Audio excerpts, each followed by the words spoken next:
కానీ ఇప్పుడు పంచాయతీ అయిన తర్వాత మిగులు భూమి ఎక్కడుంది ఏంటి అనేది ఇవన్నీ కూడా వివరం చేసుకొని ఈ ప్రాంతంలో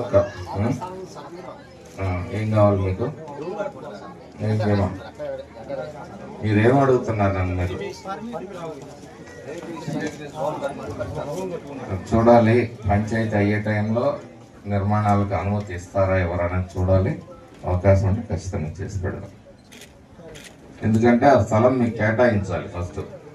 రేపు ఇవన్నీ కూడా ప్రభుత్వం హ్యాండ్ ఓవర్ చేసుకున్న తర్వాత దీన్ని ఏ విధంగా ప్రజలందరికీ కూడా ఈ ప్రాంతంలో భూములు మరియు ఇళ్ల స్థలాలు పంచాలనేది కూడా ఒక విధానపరమైన నిర్ణయం ఉంటుంది.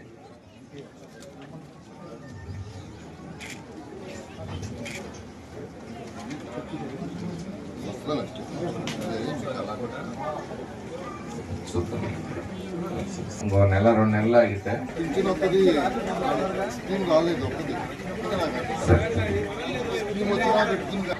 ఇచ్చేసినటువంటి గౌరవనీయులు శ్రీ జోలకంటి బ్రహ్మానంద